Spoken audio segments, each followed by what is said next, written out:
Douala, Cameroon's economic capital city. Ladies and gentlemen, thanks for joining Equinox Television on our third and last edition of the bilingual news editions for the day. The first part is in the French language of Natiniambo. Natiniambo, bon après-midi. Merci, Formi Armstrong Sanda. Mesdames et messieurs, bonjour. Merci d'honorer ce rendez-vous de l'information sur Equinox Télévision. Dans la région de l'Ouest Cameroun, le maire de la commune de Baganté s'engage à servir les affaires de la commune et les intérêts des populations sans discrimination. Engagement pris lors de la prestation de serment au tribunal de première instance de Baganté. Jérôme Narcisse Obzé. Élu le 19 mai 2021, lors de la session extraordinaire de plein droit, en remplacement du Dr Jonas Kwamo, décédé, le nouveau maire de la commune de Baganté, à savoir Eric Emeniat, conformément aux dispositions de la loi portant Code général des collectivités territoriales décentralisées, a prêté serment jeudi dernier devant le tribunal de première instance de Baganté. Une cérémonie qui a vu la présence d'un parterre de personnalités politiques, administratives, traditionnelles et religieuses. Outre la prestation de serment en elle-même, les réquisitions du procureur, lecture de l'arrêté constatant l'élection du nouveau maire, signé du ministre de la décentralisation et du développement local, Georges Elanga Obam, auront été les autres articulations phares de cette cérémonie. Une étape qui donne désormais les pleins pouvoirs au nouvel homme fort de la commune de Baganté de se mettre au travail. Et que maintenant nous allons nous mettre à travailler sérieusement pour le développement de notre belle ville. Donc j'aurai le temps assez rapidement de m'enquérir des dossiers brûlants, de ce qui ne va pas. Et avec mes conseillers, nous allons travailler dessus pour voir comment les faire avancer. Le nouveau maire de la commune de Baganté s'est donc engagé à servir les affaires de la commune et les intérêts de tous les habitants sans discrimination ni favoritisme et à remplir loyalement et fidèlement ses fonctions d'officier d'état civil dans le respect des lois et conformément aux valeurs et principes de la démocratie, de l'unité nationale et de l'intégrité de la République. On parle santé à présent. Le respect des mesures barrières contre la pandémie de coronavirus n'est pas d'actualité au Cameroun. À Loum, dans le département du Mungo, plus personne ne porte le masque ou encore se lave les mains ou respecte la distanciation sociale, alors que les victimes ne cessent d'être enregistrées au sein de la population. C'est fort de ce constat que le sous-préfet de Loum lance un message de sensibilisation aux populations. C'était donc à l'occasion de la remise des médailles. Voici le reportage de Jacques Molland et Xavier Foucault. Alors que le Cameroun est engagé dans une lutte éperdue contre la propagation du coronavirus, le respect des mesures barrières est de moins en moins observé dans certaines localités, comme ici à Loum, dans le département du Mungo. Dans les boîtes de nuit, les rues et les marchés, le constat est le même. Personne ou presque n'aborde masque facial, aucun respect de la distanciation physique.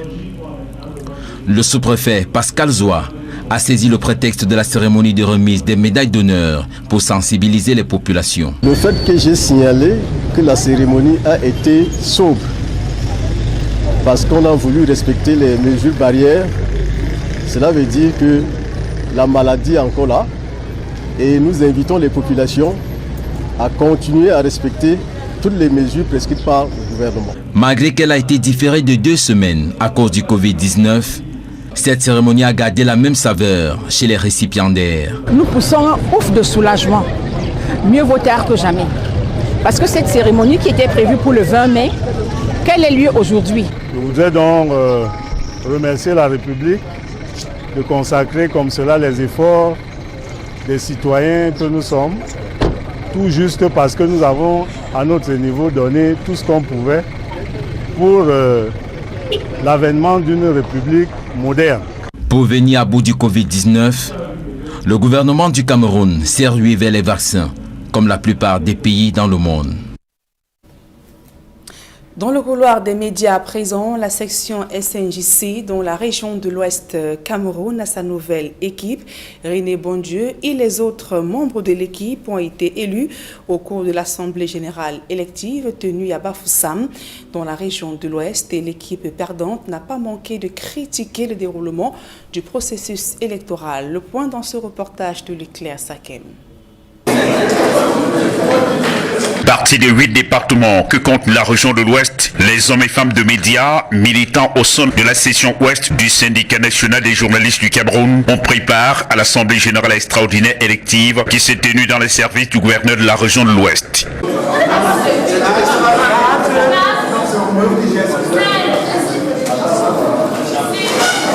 Rencontre à l'issue de laquelle ils ont voté un nouveau bureau pour la section qui aura pour mission de conduire les affaires du mouvement syndicaliste du SNJC. Sur un effectif de 70 électeurs présents, la liste conduite par René Bondje, journaliste à Ouest Echo, a été plébiscitée, 45 voix contre 25 pour son adversaire Simaro Bebengo. Vous avez vu comment les élections se sont déroulées et nous pensons que nous avons beaucoup de choses à apporter. Ici, il sera difficile de citer ou alors de donner tout notre plan d'action ici, mais l'essentiel nous sera de rassembler tous les journalistes de la région de l'Ouest autour d'une plateforme afin de voir dans quelle mesure nous allons améliorer leurs conditions de vie. Nous n'allons pas demander aux journalistes d'aller chercher les femmes du voisin, que les journalistes viennent intervenir, que le syndicat vienne intervenir. Si un journaliste se retrouve en infraction, en difficulté, dans l'exercice propre de ses fonctions, le syndicat doit se mobiliser, même si ce n'est pas dans le cadre de l'exercice de ses fonctions. Nous l'avons d'ailleurs fait quand nous n'étions pas président. Donc ce n'est pas maintenant que nous sommes présidents que nous n'allons pas le faire. Nous pensons également échanger, discuter avec les responsables judiciaires.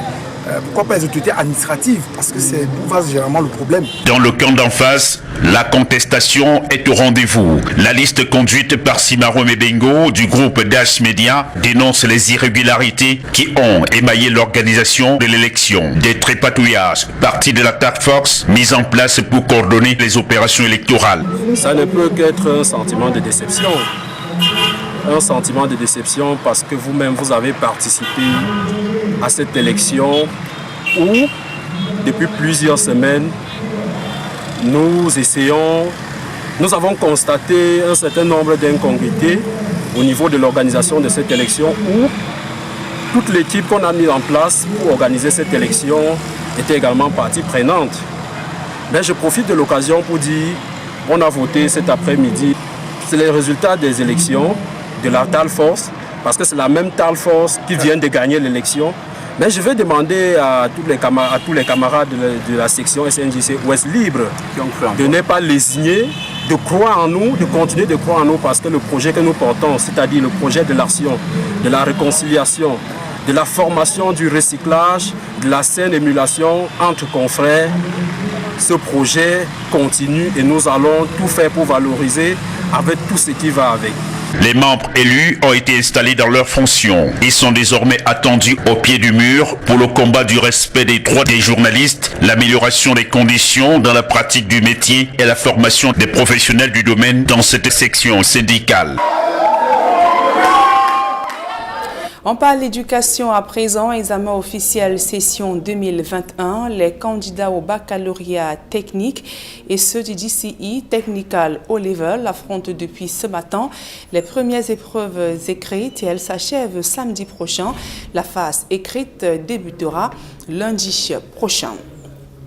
Évoquons à présent l'incivisme des conducteurs de moto-taxi à l'origine du désordre urbain dans la ville de Bertoua, région de l'Est Cameroun, violation du code de la route et non-respect des feux de signalisation, des comportements décriés par la mairie de la ville qui entend sévir dans les prochains jours. Voici le reportage de Benjamin Issam. C'est une image que les populations de Bertoua observent depuis quelques jours. Et pour cause, la circulation routière est désormais régulée dans le centre urbain.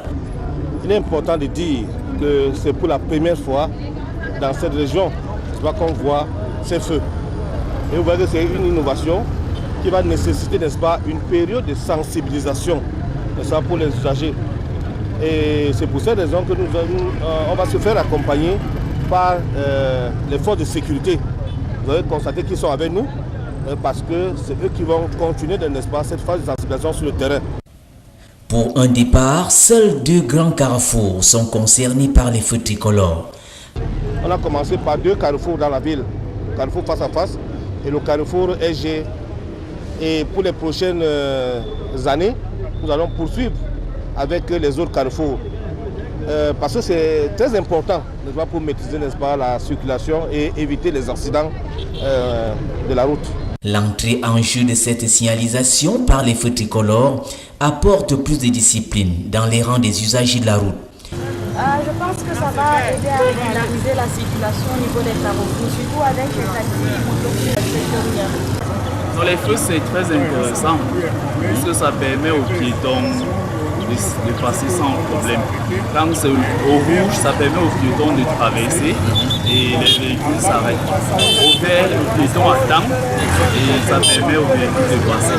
Non, ça va permettre de réguler la circulation. Et pour la mise sur rail de ces feux tricolores, le maire de la ville, en collaboration avec les forces de maintien de l'ordre, a tenu à vivre les premiers pas de cette innovation. Il va falloir mettre l'accent sur la sensibilisation. Mais il faut dire que c'est une nouveauté. Donc pour un premier temps, nous serons un peu indulgents et parce que nous serons dans cette phase de sensibilisation. Mais après, ce sera la phase répressive. Pour ceux qui ne vont pas respecter ce feu, ils seront, n'est-ce pas, réprimés, n'est-ce pas, par la réglementation sur ce domaine. Désormais donc de 6h à 22h, la circulation routière sera arrimée par les feux tricolores à Berthois. Les taximens moto devraient plus s'arrimer à cette nouvelle donne. À présent, la deuxième partie de ce journal en langue anglaise avec vous, Formi Armstrong Sanda. Thank you, Nadine Ambo. Thanks, ladies and gentlemen, for joining us in the second segment.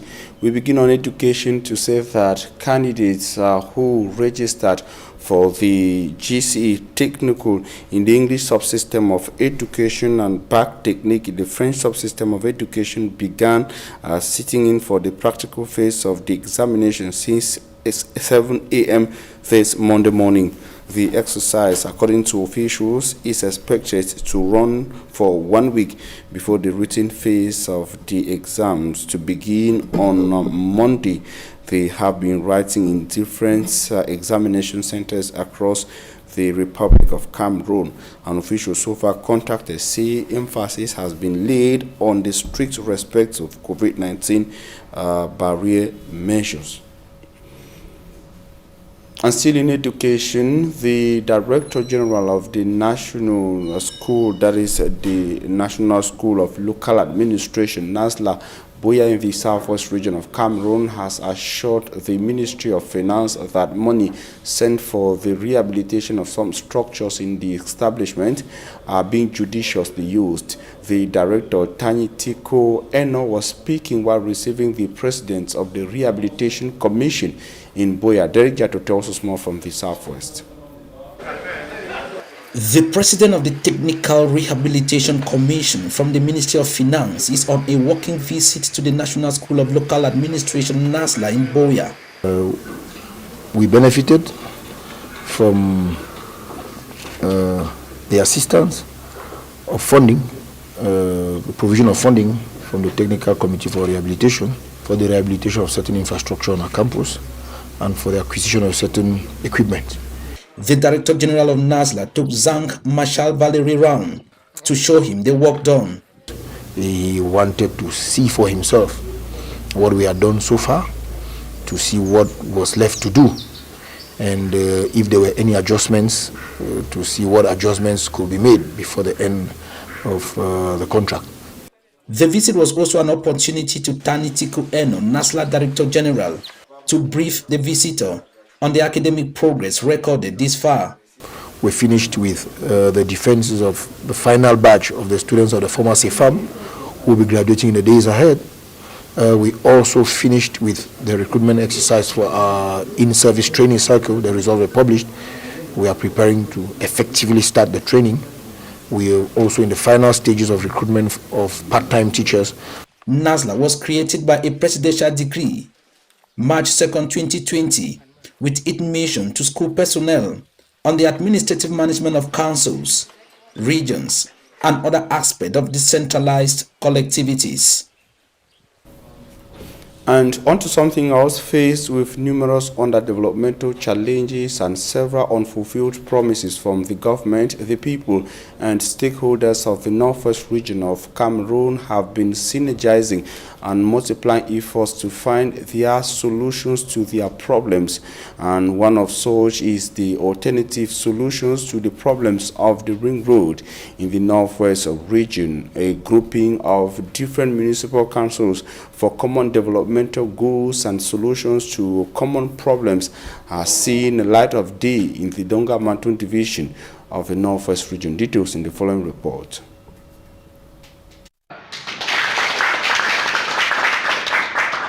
One of the many motivations behind the creation of the Donga Mantun Council Union is the need to fight a joint fight against a common problem, that of the alternative road linking the Donga Mantun division to the rest of Cameroon. Initially linked by the Ring Road from the Mezam division through the Ngokitunja and the Bui divisions, the Donga Mantun division got cut off by separatist road blockades at the level of the Bui division in mid-2017. The blockade, characterized by threats and attacks, rendered the road impassable for private and passenger vehicles into and out of the Donga Mantun division of the Northwest region. Consequently, prices of goods and services in the division increased. Travelers in and out got stranded, and life became difficult for several months before the people found an alternative stretch through the known division of the West region. The alternative stretch came with travel assurances in terms of security, but also an unbearable cost of transportation because of the bad state of the road. To boast ongoing effort made by their elites to improve the nature of this strategic stretch of the road, as well as other road networks linking the 5 subdivisions of the division, mayors, founders and members of the Donga Mantun Council Union adopted a budget of 30 million francs CFE. The 5 councils of Donga Mantun were operating just within their council areas, and there were quite a good number of projects that could be handled across the councils, but there was no central body that could coordinate the realization of these projects. So the council union, which is dictated by law, is coming in to help the mayors coordinate work that involves the whole division. In their maiden session in Kambe, the mayors elected Memfo Musa Shea of Kambe as their pioneer president. One of our main priorities would be to make sure that our population can easily move in and out. That means, in addition to the wonderful work that is being done through Jerisal, Honorable Gerard, we want to take care of that portion around the Ntaba Hill, which is the main axis and the exit of Donga Mantun, so that at all times our population can enjoy goods and services in a decent manner. We also are taking into consideration the issues of the border town of Ako, Misaje. Misaje is almost cut off from Kambe. That's one of the things we're going to intervene. And of course, on the Ako-Kambe Hill, there's a challenging spot.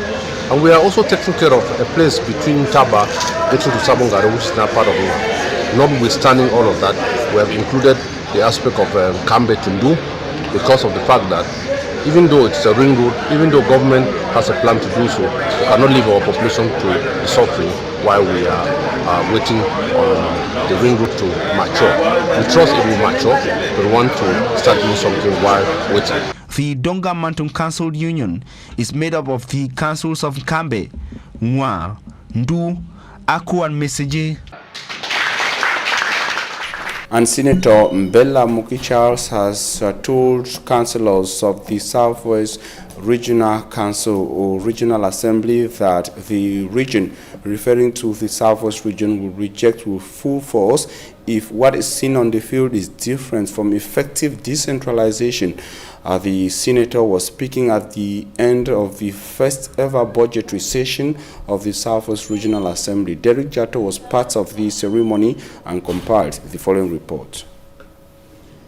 Now that the budget of 2,750 million francs CFA has been adopted, the president of the Southwest Regional Council says the cry of nothing is happening is now over.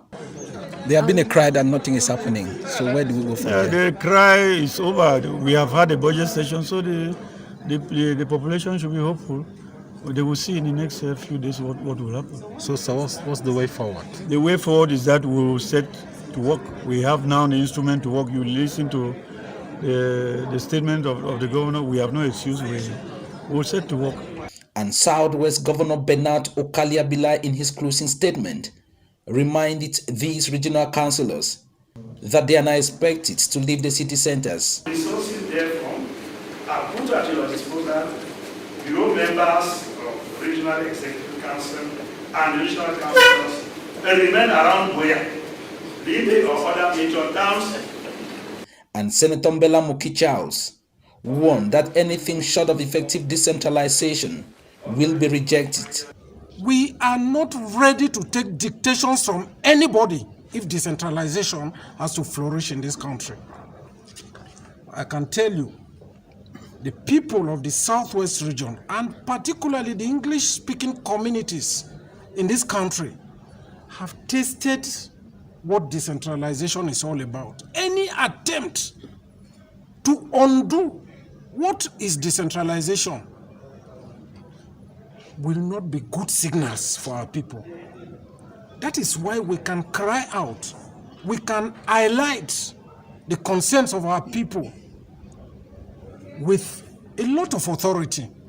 And the day ended with the entire Southwest Regional Assembly sending a motion of support to President Paul Biya.